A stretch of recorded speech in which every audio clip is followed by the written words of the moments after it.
നിങ്ങൾ തമ്മില് നല്ല ഭാര്യ ഭർത്താക്കന്മാരല്ല അപ്പൊ അല്ലേ? അതല്ലെങ്കിൽ പ്രസാദേട്ടന്റെ മനസ്സില് വലിയച്ചി വേണമെന്നാണോ വേണ്ടെന്നാണോ ഇപ്പൊ ആഗ്രഹിക്കുന്നത്? ആരേ? ഏയ്, ഞാനായിട്ട് കൂടുതൽ ചോദിക്കുന്നുമില്ല പറയുന്നുമില്ല. പക്ഷേ എവിടെയോ എന്തൊക്കെയോ പ്രശ്നമുണ്ട്. അത് വലിയച്ചി എന്നെ എന്താന്ന് കണ്ടുപിടിക്കേ. അപ്പോ ഞാൻ ഉറങ്ങാൻ പോവാ.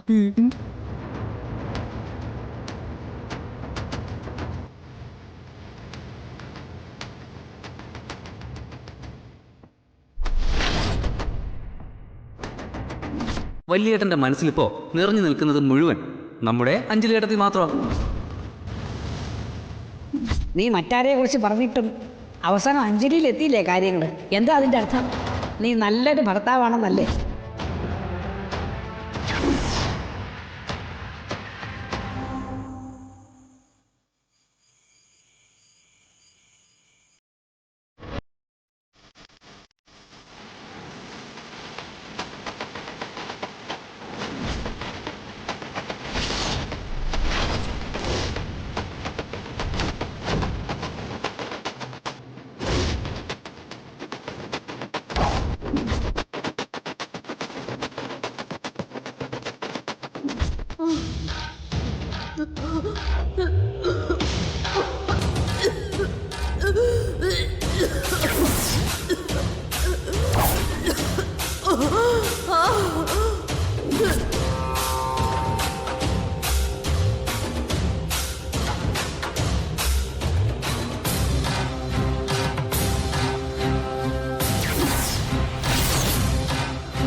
എന്താ കോട്ടക്കൽ മേഘനാഥ, നീ ഭയന്നു പോയെന്ന് തോന്നുന്നല്ലോ. ധീരശൂര പരാക്രമിയല്ലേ നീ, ശിലാഹൃദയൻ. ഒരൽപ്പം രക്തം കണ്ടാലുടനെ ഇങ്ങനെ ഭയക്കാൻ പാടുണ്ടോ? അയ്യേ, നാണക്കേട്. നീ എന്തിനിവിടെ വന്നു? അത് നല്ല ചോദ്യം. ഞാനാണോ നിന്നെ തേടി നടക്കുന്നത്? നീയല്ലേ എന്നെ കണ്ടെത്താൻ പരിശ്രമിക്കുന്നത്? എത്ര നാളായി, ഇതുവരെ കയ്യിൽ കിട്ടിയില്ലല്ലോ. എനിക്ക് വേണ്ടത് നിന്നെയല്ല, രാധയാണ്. നീ മരിച്ചവളല്ലേ? എനിക്ക് ആവശ്യം ജീവാത്മാവിനെയാണ്, പരമാത്മാവിനെയല്ല.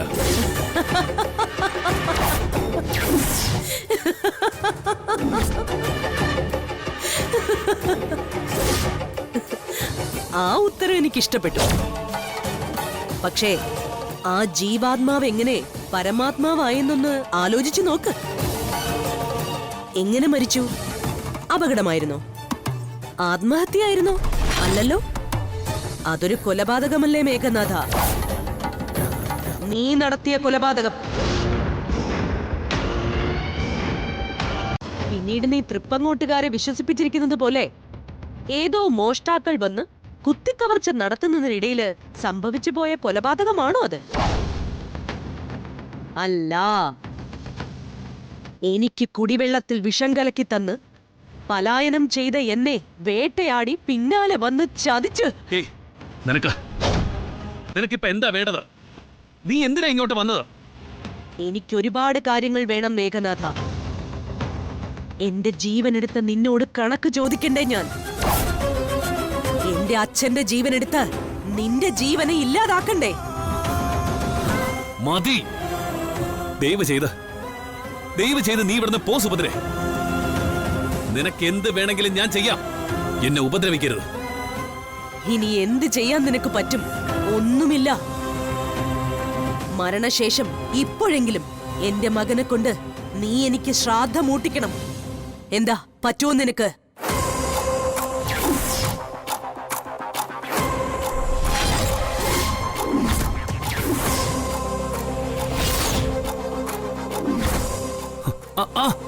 ശരി, അത് ഞാൻ ചെയ്യിപ്പിക്കാം. ഇല്ല, നിനക്കൊരിക്കലും അത് ചെയ്യാൻ പറ്റില്ല. ഒരിക്കലും. പറ്റും, എനിക്ക് പറ്റും. ഞാനത് ചെയ്ത് കാണിച്ചു തരാം. ഇല്ല, നീ ഇപ്പോഴും അവരെ വേട്ടയാടുകയാണ്. എന്റെ മകനെ, രാധയെ, ദർശനെ, സൗഭാഗ്യെ. എന്താ ശരിയല്ലേ?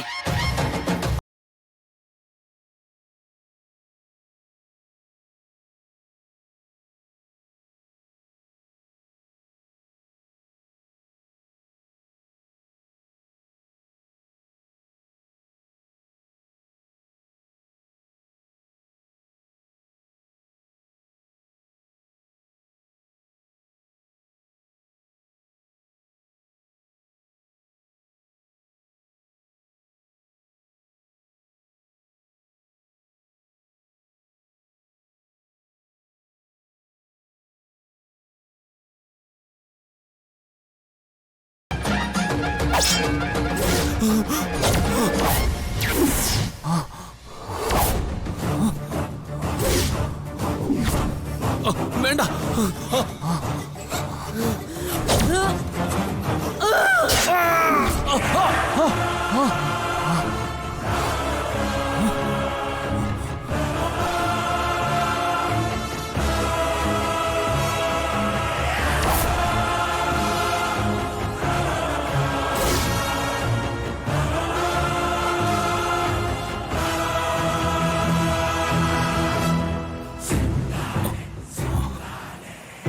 അവളുടെ ആണ്ട് ശ്രാദ്ധം വരിക. കാശിനാഥനെ കൊണ്ട് കർമ്മം ചെയ്യിപ്പിക്കണം. പക്ഷെ എവിടെ അവൻ? എവിടെ ഞങ്ങളുടെ മകൻ? കാശിനാഥ!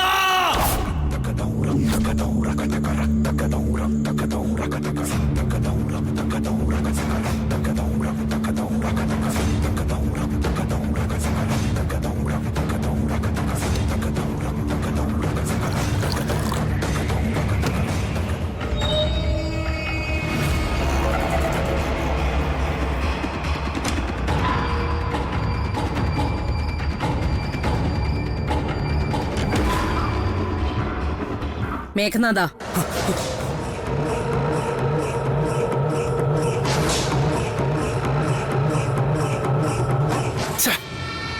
നിങ്ങളായിരുന്നു. എന്ത് കാര്യത്തിനാ നിങ്ങളിപ്പോ ഇങ്ങോട്ട് വന്നത്? ഉറക്കം വരുന്നില്ല മോനെ.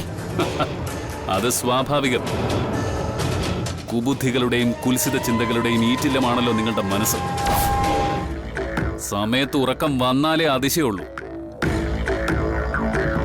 ആ, എന്തു പറ്റി? സ്വരത്തിലൊരു തളർച്ച പോലെ. കോട്ടയ്ക്കലെ മഹാറാണിക്ക് പതിവ് തെറ്റിയ വാത്സല്യമാണല്ലോ. മോനെ എന്നുള്ള വിളിയിൽ തേനും പാലും ഒക്കെ ഒലിക്കുന്നു. എനിക്ക് നിന്നോട് ഒരു ശത്രുതയില്ല. എന്റെ സ്വന്തം മകനല്ലേ നീ. നിനക്ക് നന്മ വരണമെന്നേ എന്ന് ഞാൻ ആഗ്രഹിച്ചിട്ടുള്ളൂ.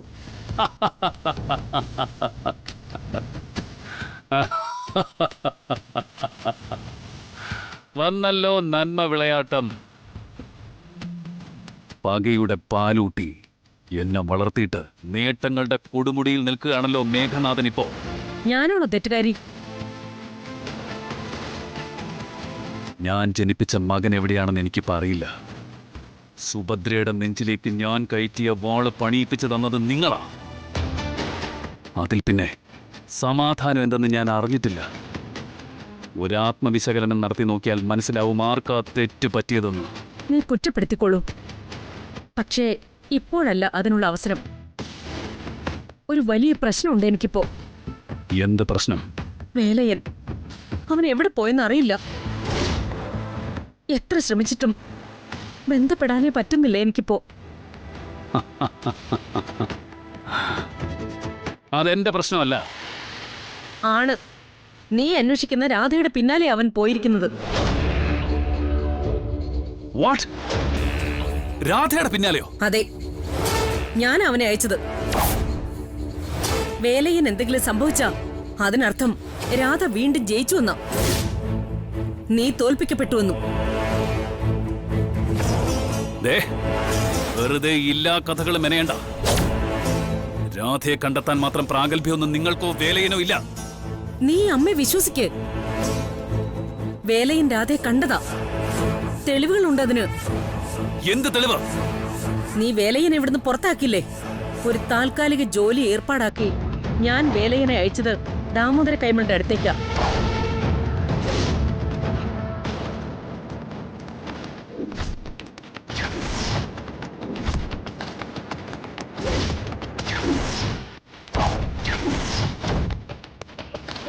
പകലവൻ രാധയെ കണ്ടൂന്ന് പറഞ്ഞ് എന്നെ വിളിച്ചിരുന്നു. അവളുടെ പിന്നാലെ പോവുകയാണെന്നും പറഞ്ഞിരുന്നു. അതിനുശേഷം ഈ നിമിഷം വരെ വേലയെ കുറിച്ച് ഒരു വിവരവും ഇല്ല. അതാ പ്രശ്നം. അപ്പൊ മണിച്ചൻ പറഞ്ഞതൊക്കെ സത്യമായിരുന്നു. വേലയിന് എന്ത് പറ്റിയെന്ന് അന്വേഷിക്കാൻ നീ അല്ലാതെ വേറെ ആരുമില്ല. നീ ഒന്ന് അന്വേഷിച്ചിരുന്നെങ്കിൽ. രാധയെ പിടിച്ചിട്ട് എന്ത് ചെയ്യാനായിരുന്നു നിങ്ങളുടെ പ്ലാൻ? കൊല്ലാനാണോ?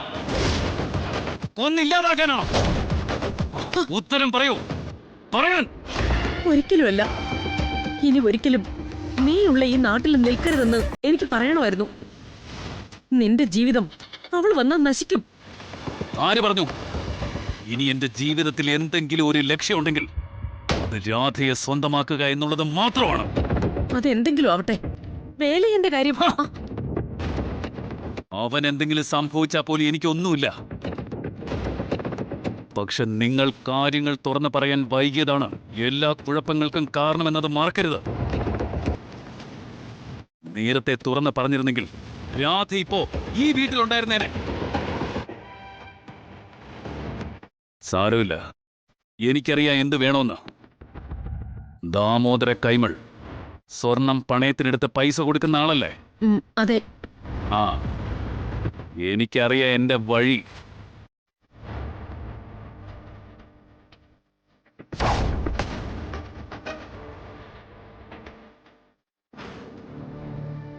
നിങ്ങൾ പറഞ്ഞതുപോലെ വേലയൻ രാധയുടെ മുന്നിലാണ് ചെന്ന് പെട്ടിരിക്കുന്നെങ്കിൽ ഇനി അയാൾ തിരിച്ചു വരുമെന്ന് പ്രതീക്ഷിക്കണ്ട. രാധ സുഭദ്രയുടെ നേർപ്പെങ്ങള, തൃപ്പങ്ങോട്ട് വാസുദേവന്റെ മകൾ. ഉടവാൾ ഉത്സവത്തിന് അവൾ വാൾ വീശി നിർത്തിയത് എന്റെ നേർക്കായിരുന്നു. ഓർമ്മയുണ്ടല്ലോ?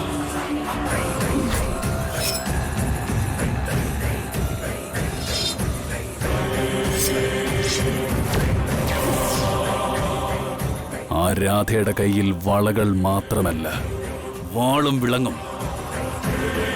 നിങ്ങളുടെ വേലയൻ ചത്തു എന്ന് വിശ്വസിക്കാം, അത്ര തന്നെ.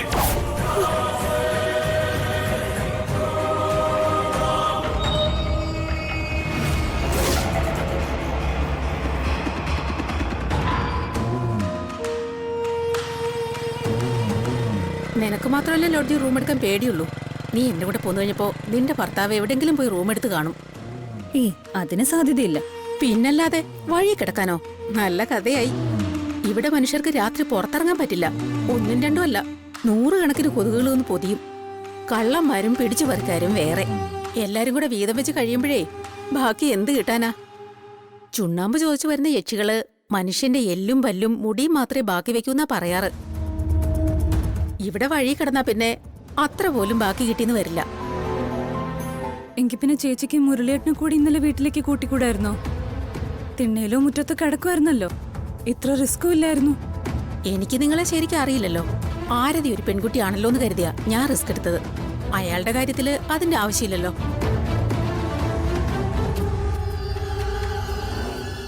ഈശ്വര, അദ്ദേഹത്തിനൊന്നും പറ്റരുതേ. വേറൊന്നുമല്ല, എൻ്റെ കൂടെ കൂട്ടു വന്നിട്ട് ഒരാപത്ത് പറ്റിയെന്ന് വരില്ലല്ലോ. അല്ലാതെ അയാളോട് എനിക്ക് സ്നേഹമൊന്നുമില്ല.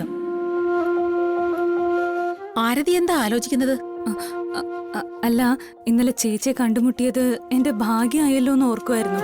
രാത്രി ഉറങ്ങാനും പറ്റി, പഠിക്കാനും പറ്റി. നീ ഒരു സ്വാർത്ഥയാണല്ലേ. നിന്നോടല്ലാതെ ഈ ലോകത്ത് വേറെ ആരോടും നിനക്ക് സ്നേഹമില്ല. അതെന്താ ചേച്ചി അങ്ങനെ പറഞ്ഞ്? ഇന്നലെ രാത്രി ഒരു പരിചയം ഇല്ലാത്തവനായിട്ട് പോലും നിന്റെ ഭർത്താവിനെ കുറിച്ച് ഞാൻ ആശങ്കപ്പെട്ടു. അതിന്റെ കാരണങ്ങളെല്ലാം ഞാൻ പറഞ്ഞും കഴിഞ്ഞു. എന്നിട്ട് നീ ഇപ്പോഴും ആലോചിക്കുന്നത് ഇന്നലെ രാത്രി നിനക്ക് മാത്രം കിട്ടിയ സൗഭാഗ്യങ്ങളെക്കുറിച്ചാണ്. കഷ്ടം. നിന്റെ ഭർത്താവിന്റെ കഷ്ടകാലം. എനിക്കൊരു മകനുണ്ടായിരുന്നെങ്കിൽ ഒരിക്കലും നിന്നെപ്പോലൊരു പെൺകുട്ടിയെ കൊണ്ട് ഞാൻ അവന്റെ കല്യാണം നടത്തില്ലായിരുന്നു.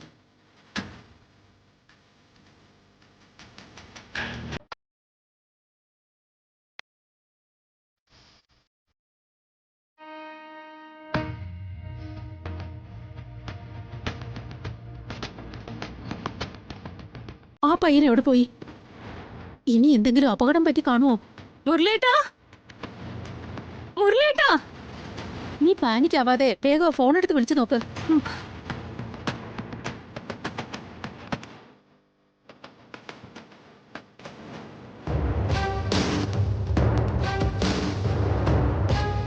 ബെല്ലടിക്കുന്നുണ്ട്.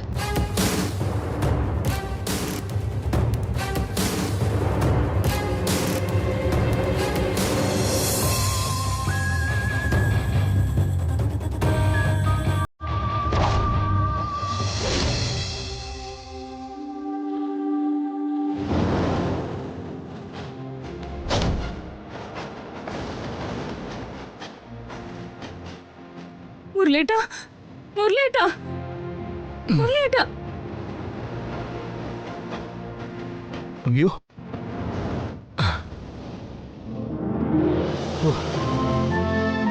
മുരളേട്ട എവിടെ ഇരുന്നാണ് ഉറങ്ങിയേ? അത് ഞാൻ അറിയാതെ ഉറങ്ങിപ്പോയി. പരീക്ഷയുള്ളതല്ലേ, അത് മറന്നു. എന്തൊരു കഷ്ടമാന്ന് നോക്കിയേ. മുരളേട്ടാ, ഇവിടെ ഇങ്ങനെ രാത്രി മുഴുവൻ? ഓ, മര്യാദക്ക് ഉറങ്ങാനൊന്നും പറ്റില്ലെന്നേ. കൊതുക് നമ്മളെ എടുത്തോണ്ട് പോവുക. ഇതിപ്പോ വെളുപ്പിനെ ആയപ്പോ അറിയാതൊന്നും ഉറങ്ങിപ്പോയതാ. ആ, താങ്ക്സ് കേട്ടോ. ചേച്ചിയുടെ നല്ല മനസ്സുകൊണ്ടാ ആരതിക്കെങ്കിലും സമാധാനമായിട്ട് ഉറങ്ങാൻ പറ്റിയത്. എനിക്കത് മതി. ഇവൾക്കല്ലേ പരീക്ഷ എഴുതാനുള്ളത്. ഞാനിപ്പോ ഉറങ്ങിയാലും ഇല്ലെങ്കിലും എന്താ, ഒന്നുമില്ല. നീ എന്തായിരുന്നു ഒരു ഉഷാറില്ല നിൽക്കുന്നേ? പോകണ്ടേ നമുക്ക്? പോകണ്ടേന്ന്? ഞാനൊന്ന് റെഡി ആവട്ടെ.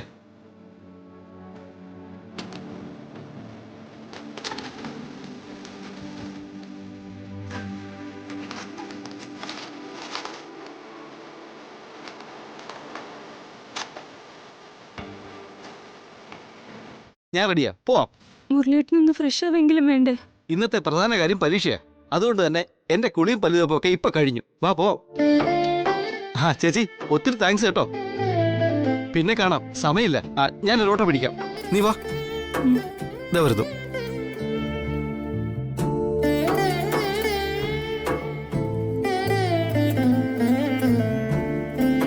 നിനക്ക് അവനെ എന്താ സ്നേഹിക്കാൻ കഴിയാത്തത്? പോലീസ് മാത്രമല്ല, ഒരു പെണ്ണുകൂടിയാ ഞാൻ. മറ്റൊരു പെണ്ണിന്റെ കണ്ണിലുള്ളത് സ്നേഹമാണോ വെറുപ്പാണോ അവഗണനയാണോ എന്നൊക്കെ വേഗം തിരിച്ചറിയാൻ എനിക്ക് കഴിയും. അവനെപ്പോലൊരു പയ്യനാണ് വരുന്നതെങ്കിൽ ധൈര്യമായി എന്റെ മകളെ കൈപിടിച്ചു കൊടുക്കും. ശരി ചേച്ചി, എന്ന് പോട്ടെ.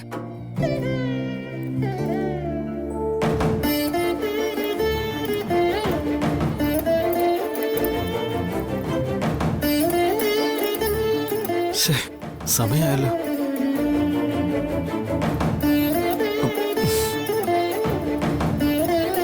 എന്തൊരു കഷ്ടമാണ് നോക്കണേ.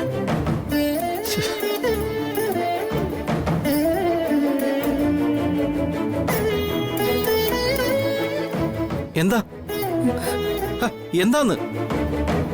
Thanks, thanks a lot. എന്തിന്? എല്ലാത്തിനും.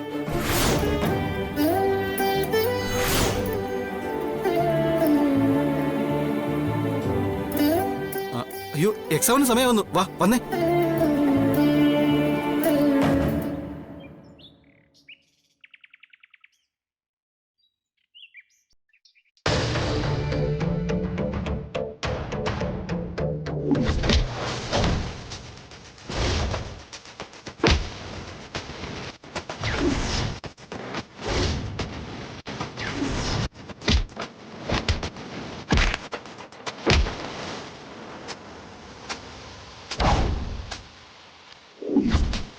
അമ്മയ്ക്ക് എന്തൊരു ശക്തിയാ കിട്ടിയിരിക്കുന്നത്. അതിൽ കുറച്ച് എനിക്കും കിട്ടിയിരുന്നെങ്കിൽ നല്ല രസമായിരുന്നേനെ. സൂപ്പർമാനെ പോലെ പറക്കാനും പിടിക്കാനോ ഒക്കെ പറ്റുമായിരുന്നു. പക്ഷെ ഈ അമ്മ സമ്മതിക്കില്ലല്ലോ. എന്താ ഒരു വഴി? ഒരു വഴിയുണ്ട്. അമ്മ ഏതോ ആചാര്യസ്വാമിയെ പ്രാർത്ഥിച്ചിട്ടുണ്ടെന്നല്ലേ പറഞ്ഞത്? ആ സ്വാമിയുടെ ഫോട്ടോയോ രൂപമോ കിട്ടിയാൽ എനിക്കും പ്രാർത്ഥിക്കായിരുന്നു. ചിലപ്പോ അത് ഇവിടെ എവിടെയെങ്കിലും കാണുമായിരിക്കും. നോക്കാം.